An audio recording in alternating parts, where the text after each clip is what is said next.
Hi hello friends, welcome back to your channel. ഇനി വരാൻ പോകുന്ന ഒരു അപ്കമിങ് എപ്പിസോഡിൻ്റെ റിവ്യൂയിലേക്ക് എല്ലാ കൂട്ടുകാർക്കും സ്വാഗതം. അങ്ങനെ നമ്മുടെ ആദ്യമാണെങ്കിൽ 2-3 സാരികൾ കനകത്തിന് കൊടുക്കുകയാണ് കേട്ടോ. എന്നിട്ട് പറയുന്നുണ്ട്, അമ്മേ ഇത് വെച്ചോ, ഞങ്ങളിതുവരെയായിട്ടും വിവാഹം കഴിഞ്ഞിട്ട് ഒന്നും തന്നെ എടുത്ത് തന്നിട്ടില്ലല്ലോ, അപ്പോൾ ഇതതിന് വെച്ചോ എന്ന് പറയുമ്പോൾ കനകം പറയുന്നുണ്ട്, എന്തിനാ മോനെ എനിക്കിപ്പോൾ ഇതൊന്നും വേണ്ട എന്ന് പറയാൻ കേട്ടോ.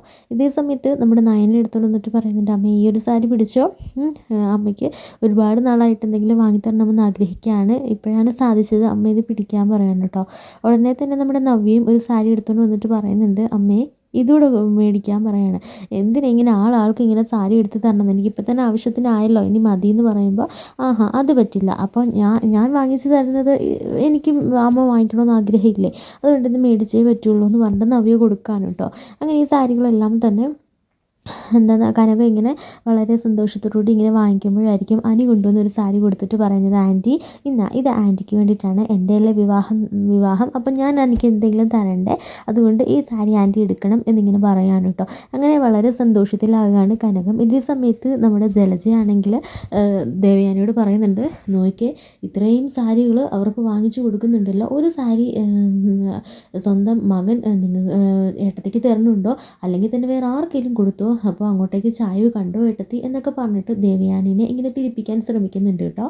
അങ്ങനെ പിന്നീട് ആദ്യം ഇങ്ങനെ നിൽക്കുന്ന കാണുമ്പോൾ നയനയ്ക്ക് ഒരുപാട് സന്തോഷമാകുകയാണ്. അങ്ങനെ നയന ചെന്നിട്ട് ആദ്യയോട് പറയുന്നുണ്ട്, എനിക്കിപ്പോൾ ഒരുപാട് സന്തോഷമുണ്ട്, എന്തായാലും താങ്ക്സ് എന്ന് പറയുമ്പോൾ, എന്തിനാ താങ്ക്സ്, അത് പിന്നെ എൻ്റെ അമ്മയ്ക്ക് സാരിയൊക്കെ വാങ്ങിച്ചു കൊടുത്തില്ലേ, ആ മുഖത്തെ സന്തോഷം ഞാൻ കണ്ടു, എനിക്ക് ഒരുപാട് സന്തോഷമായി എന്ന് പറയുമ്പോൾ, ഞാൻ എന്തെങ്കിലും താങ്ക്സ് പറഞ്ഞാൽ അത് കുറ്റവും ദേഷ്യവും പിന്നെ അടിയും ബഹളവും, നിങ്ങൾക്ക് എന്ത് വേണമല്ലോ ആകാമല്ലോ അല്ലേ, ആഹാ നിങ്ങൾ താങ്ക്സ് പറയുന്ന ഏത് കാര്യത്തിനാണെന്ന് അറിയാമല്ലോ, ഒരു ലോജിക്കാത്ത കാര്യങ്ങൾക്കല്ലേ, പക്ഷേ ഇതങ്ങനെയല്ല, എൻ്റെ മനസ്സ് നിറഞ്ഞു, അതുകൊണ്ടാണ് ഞാൻ താങ്ക്സ് പറഞ്ഞത് എന്ന് പറയാൻ കേട്ടോ. ഇതേ സമയത്ത് സാരിയെല്ലാം എല്ലാവരും എടുത്തിങ്ങനെ വെച്ചിട്ടുണ്ടായിരിക്കും കേട്ടോ.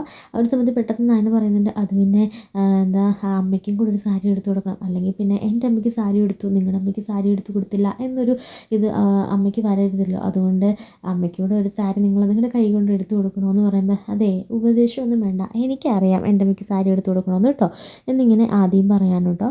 അതിനുശേഷം പിന്നെ സാരികളെല്ലാവരും ഇങ്ങനെ സെലക്ട് ചെയ്യുകയാണ്. അങ്ങനെ അനിയും അനാമികയും കൂടെ നല്ലൊരു സാരി സെലക്ട് ചെയ്യുന്നുണ്ട് വിവാഹത്തിന് വേണ്ടിയിട്ടുള്ളത്. എന്നിട്ട് ആ സാരി ഇങ്ങനെ മുത്തശ്ശൻ്റെയും മുത്തശ്ശിയുടെയും അനുഗ്രഹം വാങ്ങിക്കുകയാണ്, ആ സാരി കൊണ്ടിട്ട് അവരുടെ കയ്യിൽ കൊടുത്തിട്ട് അതിൻ്റെ അനുഗ്രഹം വാങ്ങിക്കുകയാണ്. അങ്ങനെ കൊടുക്കുമ്പോഴായിരിക്കും പെട്ടെന്ന് നമ്മുടെ മുത്തശ്ശൻ തല കറങ്ങി വീഴുന്നത് കേട്ടോ. ഇതെന്താണെന്ന് വെച്ച് കഴിഞ്ഞാൽ നമ്മുടെ കനകമാണെങ്കിൽ എല്ലാവർക്കും ജ്യൂസ് കൊണ്ട് കൊടുക്കുന്നുണ്ട്, അപ്പോൾ എല്ലാവരും അടിപൊളി ജ്യൂസാണെന്നൊക്കെ പറഞ്ഞ് പ്രശംസിക്കുകയും ചെയ്യുന്നുണ്ട്. പക്ഷേ ആ ജ്യൂസിൽ നമ്മുടെ ജലജയാണെങ്കിൽ മനഃപൂർവ്വം കനകത്തിനെ കളിയാക്കാനും അതുപോലെ തന്നെ മുത്തശ്ശന് എന്തെങ്കിലും അപകടം സംഭവിക്കുവാനും വേണ്ടിയിട്ട് പ്രഷറിൻ്റെ BP-യുടെ ഗുളിക പൊടിച്ചിട്ടിട്ടുണ്ടായിരിക്കും കേട്ടോ. അങ്ങനെ ആ ജ്യൂസ് കുടിക്കുമ്പോൾ നമ്മുടെ മുത്തശ്ശന് പെട്ടെന്ന് ഈ അനുഗ്രഹിക്കാൻ വരുമ്പോഴത്തേക്കിനും പെട്ടെന്ന് കുഴഞ്ഞു വീഴുകയാണ്. അങ്ങനെ പെട്ടെന്ന് ഡോക്ടറൊക്കെ വിളിക്കുന്നുണ്ട്.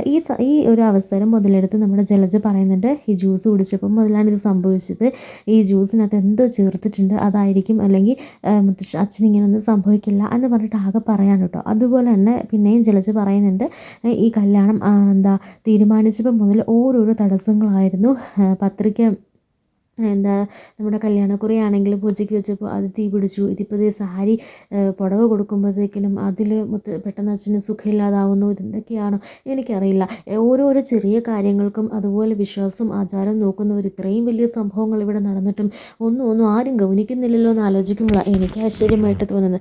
എന്തായാലും കൊള്ളാം, ഇവിടുത്തെ കാര്യം മാത്രം, അച്ഛൻ്റെ ജീവന് ആരും തന്നെ വില കൽപ്പിക്കുന്നില്ലല്ലോ, എല്ലാവർക്കും കല്യാണം നടന്നാൽ മതി, പക്ഷേ ഈ കല്യാണം നടക്കുന്നത് കൊണ്ട് അച്ഛൻ്റെ ജീവൻ പോകുന്നത് ആരും മനസ്സിലാക്കുന്നില്ലല്ലോ എന്നൊക്കെ പറഞ്ഞിട്ട് ജലജ ഇങ്ങനെ ഓരോന്നോരോന്നായിട്ട് പറഞ്ഞ് എല്ലാവരും കുറ്റപ്പെടുത്തുകയാണ് കേട്ടോ.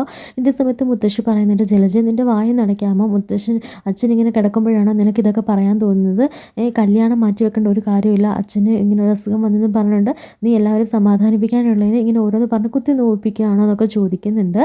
ഇതേ സമയത്ത് നമ്മുടെ ദേവയാനി പറയുന്നുണ്ട്, ജലജെ നീ മിണ്ടാതിരുന്നോണം, നമ്മുടെ വീട്ടിൽ ഇവർ ഈ ഒരു അതിഥികൾ വന്നിരിക്കുമ്പോൾ തന്നെയാണോ നിനക്കിതൊക്കെ പറയാൻ തോന്നുന്നത്, കല്യാണത്തിന് കാര്യമൊക്കെ ഇപ്പം നീ അവിടെ നിൽക്കട്ടെ, അതൊന്നും ഇപ്പോൾ പറയേണ്ട കാര്യമില്ല, അച്ഛൻ്റെ അസുഖമല്ല ആദ്യം നമുക്ക് നോക്കേണ്ടത്, അതുകൊണ്ട് നീ നിൻ്റെ കാര്യം നോക്കി മിണ്ടാതിരുന്നോണം, ഇങ്ങനെ ഒരാൾ വയ്യാതെ കിടക്കുമ്പോഴല്ല നിൻ്റെ കുശുമ്പും കുഞ്ഞായ്മയും എടുക്കേണ്ടത് എന്നൊക്കെ പറഞ്ഞ് നല്ല ഡയലോഗ് തന്നെ നമ്മുടെ ദേവയാനി അടിക്കുന്നുണ്ട് കേട്ടോ. ഇതേ സമയത്ത് പിന്നെയും ജലജ പറയാണ് ഈ ജ്യൂസ് കുടിച്ചപ്പോഴാണ് എൻ്റെ അച്ഛന് ഇങ്ങനെ വയ്യാതായത്. രാവിലെ മുതൽ ഒരു കുഴപ്പവും ഇല്ലായിരുന്നു. ഈ ജ്യൂസ് കുടിച്ചപ്പോഴാണ് അച്ഛൻ ഇങ്ങനെ കുഴഞ്ഞു വീണതെന്നൊക്കെ പറയാനായിട്ട്. അപ്പോൾ കനകത്തിന് ഒന്നും മിണ്ടാൻ പറ്റാത്തൊരവസ്ഥയാണ്. കനകം ആകെ വിഷമിച്ച് കരഞ്ഞു നിൽക്കുന്നതൊക്കെ കാണിക്കുന്നുണ്ട് കേട്ടോ. ആ സമയത്ത് പെട്ടെന്ന് ആദിക്ക് ദേഷ്യം വരികയാണ്. അപ്പം നയനയും പറയുന്നുണ്ട് കേട്ടോ, ഓരോന്ന് നയനയും പറയുന്നുണ്ട്. ആ സമയത്ത് പെട്ടെന്ന് ആദിക്ക് ദേഷ്യം വരികയാണ്. ആദ്യം പറയുന്നുണ്ട് ഒന്നും മിണ്ടാതിരിക്കുന്നുണ്ടോ, അച്ഛൻ ജ്യൂസ് കുടിച്ചിട്ട് ഇങ്ങനെ ആയെന്ന് ആരാ പറഞ്ഞത്, അച്ഛന് ബിപിയുടെയും അതുപോലെ തന്നെ ഷുഗറിൻ്റെയും എല്ലാ അസുഖങ്ങളും ഉള്ളതല്ലേ, അതുകൊണ്ട് എന്താ പറ്റിയതെന്ന് പറയാൻ പറ്റില്ല. അതുപോലെ തന്നെ ഇപ്പോൾ ആരെയും ഇവിടെ കുറ്റപ്പെടുത്തേണ്ട കാര്യമൊന്നുമില്ല. ജ്യൂസ് കുടിച്ചിട്ട് അങ്ങനെ ആയെങ്കിൽ എല്ലാവരും തന്നെ ജ്യൂസ് കുടിച്ചിട്ട് ഞങ്ങൾക്ക് ആർക്കും ഒന്നും സംഭവിച്ചില്ലല്ലോ. പിന്നെ പിന്നെ ചെറുമ്മയ്ക്ക് എന്താ ഇത്ര വലിയ കുഴപ്പം എന്നൊക്കെ ചോദിച്ച് നമ്മുടെ ജലജന് ആദ്യം ഇങ്ങനെ വഴക്ക് പറയുന്നുണ്ട് കേട്ടോ. അപ്പോൾ നമ്മുടെ ജലജ പിന്നെ മിണ്ടാതിരിക്കുന്നുണ്ട്. അങ്ങനെ പിന്നീട് കാണിക്കുന്നത് നമ്മുടെ ഡോക്ടർ വരികയാണ്. അങ്ങനെ BP ലോ ആയി പോയതാണ്, കുഴപ്പമില്ല, കുറച്ച് നേരത്തേക്കിന് എന്താ സുഖം പ്രാപിച്ചോളും. എന്നിട്ടാണോ നിങ്ങൾ വിവാഹം മാറ്റി വെക്കാനൊക്കെ തീരുമാനിച്ചത്? അതിൻ്റെ ഒന്നും ആവശ്യമില്ല. ഇങ്ങനെയുള്ള ചടങ്ങുകളൊക്കെ ഇദ്ദേഹത്തിൻ്റെ ആരോഗ്യനിലയെ മെച്ചപ്പെടുത്തുകയുള്ളൂ എന്നിങ്ങനെ ഡോക്ടർ പറയാനുണ്ടോ. ഇത് കേൾക്കുന്ന മുത്തശ്ശൻ ആകെ എന്താ പെട്ടെന്ന് ദേഷ്യപ്പെട്ട് ഇങ്ങനെ ഷോക്കായിട്ട് എണീക്കുന്നുണ്ട്. എന്നിട്ട് പറയുന്നുണ്ട് വിവാഹം മാറ്റി വെക്കാൻ ആരാ അങ്ങനെ പറഞ്ഞത്? എന്താ എന്താ ഈ കേൾക്കുന്നത്? വിവാഹം ഒന്നും മാറ്റി വെക്കുന്നില്ല. എന്താ അത് ഇവിടെ നടക്കുന്നത്? എനിക്ക് വയ്യാഴിക വരും പോകും, അത് അതിൻ്റെ വഴിക്ക് നടന്നോളും എന്ന് പറഞ്ഞിട്ട് നിശ്ചയിച്ചുറപ്പിച്ച വിവാഹമൊന്നും ഇവിടെ ആരും മാറ്റി വെക്കുന്നില്ല. നിശ്ചയിച്ചുറപ്പിച്ച സമയത്ത് തന്നെ ആ വിവാഹം നടക്കും. എൻ്റെ കൊച്ചുമോൻ്റെ വിവാഹം അത് ഞാൻ ആഗ്രഹിച്ച പോലെ തന്നെ ഗംഭീരമായിട്ട് തന്നെ നടക്കും. വയ്യാഴികയൊക്കെ അതൊക്കെ ദൈവത്തിൻ്റെ കയ്യിൽ നിന്ന് വരുന്നതല്ലേ, അത് നമുക്ക് എപ്പോൾ വരുമെന്നോ എന്ത് സംഭവിക്കുമെന്നൊന്നും പറയാൻ പറ്റില്ല. അതൊന്നും പറഞ്ഞുകൊണ്ട് നമ്മൾ തീരുമാനിച്ച കാര്യങ്ങൾ മാറ്റിവെക്കണ്ട, അതതിൻ്റെ രീതിക്ക് തന്നെ ഭംഗിയായിട്ട് തന്നെ നടക്കട്ടെ എന്നിങ്ങനെ പറയാൻ കേട്ടോ മുത്തശ്ശൻ. ഇതേ സമയത്ത് ജലജ പിന്നെയും പറയുന്നുണ്ട്, അല്ല ഈ വിവാഹത്തിൻ്റെ ഓരോ ചടങ്ങുകൾ നടത്തുമ്പോൾ മാത്രം ഇങ്ങനെ ഓരോ അസുഖങ്ങളൊക്കെ വരുന്നത് അതത്ര നല്ല ലക്ഷണമല്ല എന്നിങ്ങനെ പറയുമ്പോൾ പെട്ടെന്ന് നമ്മുടെ ദേവയാനി ചോദിക്കുന്നുണ്ട്, എന്താ ജലജ ഇവിടെയുള്ള ആർക്കും തന്നെ വിവാഹം മാറ്റി വെക്കാനോ ഒന്നിനും ഒരു താല്പര്യമില്ല, എല്ലാവർക്കും സമ്മതമാണ്. പിന്നെ ജലജയ്ക്ക് മാത്രം എന്താ എത്ര താല്പര്യം? എന്താ ജലജയ്ക്ക് വിവാഹം നടക്കരുതെന്ന് വല്ല ഉദ്ദേശമുണ്ടോ എന്നിങ്ങനെ ചോദിക്കാൻ കേട്ടോ. അയ്യോ ഞാനൊന്നും പറയുന്നില്ലേ, ഇനി ഞാൻ പറഞ്ഞത് മാത്രം ബാക്കിയാവും. ഞാൻ എല്ലാവരുടെയും നന്മയ്ക്ക് വേണ്ടി പറഞ്ഞു എന്നേ ഉള്ളൂ. നിങ്ങളുടെയൊക്കെ ഇഷ്ടമാണെങ്കിൽ അങ്ങനെ തന്നെ നടക്കട്ടെ, ഞാനൊന്നും പറയാനില്ല എന്ന് പറഞ്ഞിട്ട് പിന്നെ ജലജയോട് മിണ്ടാതിരിക്കാൻ കേട്ടോ. ഇതേ സമയത്ത് നമ്മുടെ എന്താ നയന വന്നിട്ട് നമ്മുടെ ആദിയോട് പറയുന്നുണ്ട്, ഒരുപാട് നന്ദിയുണ്ട്, എന്താ ഇന്ന് താങ്ക്സിൻ്റെ പെരുമഴയാണല്ലോ. അത് പിന്നെ മുമ്പേ സാരി വാങ്ങിച്ചു കൊടുത്തപ്പോൾ ഞാൻ പറഞ്ഞ താങ്ക്സ് പോലെയല്ല ഇത്, ഇതെൻ്റെ മനസ്സ് നിറഞ്ഞ് ഞാൻ പറയുന്നതാണ്. എല്ലാവരും എൻ്റെ അമ്മയെ കുറ്റപ്പെടുത്തിയപ്പോൾ നിങ്ങൾ മാത്രമാണ് പറഞ്ഞത് എൻ്റെ അമ്മയ്ക്ക് വേണ്ടി സപ്പോർട്ട് ചെയ്തത്, അതെനിക്ക് മറക്കാൻ കഴിയില്ല എന്നൊക്കെ പറയുമ്പോൾ, അല്ല എനിക്ക് താങ്ക്സ് മാത്രമല്ല വേണ്ടത്, പിന്നെ അത് എന്ന് പറഞ്ഞിട്ട് ഇങ്ങനെ നമ്മുടെ നയനയുടെ കണ്ണിലേക്ക് ഇങ്ങനെ നോക്കുന്നുണ്ട് കേട്ടോ. എന്നിട്ട് പിന്നെ ഒന്നും ആദ്യം പറയുന്നില്ല.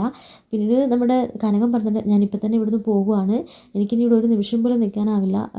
ഒരു ഇതുപോലെ ഒരു കുറ്റമൊക്കെ എൻ്റെ തലയിൽ ചുമത്തി വെച്ചപ്പോൾ എൻ്റെ കൈ ഓടുന്നില്ല, കാലും ഓടുന്നില്ല, ഇനി എനിക്ക് താങ്ങാൻ കഴിയില്ല. ഇങ്ങനെ വലിയ എന്തെങ്കിലും തെറ്റുകൾ എൻ്റെ മേലിൽ ചുമത്തിയാൽ എനിക്കത് പിടിച്ചു നിൽക്കാനാവില്ല മക്കളെ, അതുകൊണ്ട് ഞാൻ പോവാന്നിങ്ങനെ നവ്യയോടും നയനയോടും പറയുമ്പോൾ നവ്യയും നയനയും പറയുന്നുണ്ട്, അതൊക്കെ അവരുടെ സ്വഭാവം നിങ്ങൾക്ക് അറിയാവുന്നതല്ലേ, അവരങ്ങനെയൊക്കെയാണ്, ഓരോരുത്തർ മനസ്സ് വേദനിപ്പിച്ച് കുത്തി നോവിച്ച് രസിക്കുന്നവരാണ്. അതുകൊണ്ട് അമ്മ അതൊന്നും മൈൻഡ് ചെയ്യണ്ട, അനിയുടെ വിവാഹം വരെ അമ്മ ഇവിടെ കാണണം എന്നിങ്ങനെ പറയാൻ കേട്ടോ.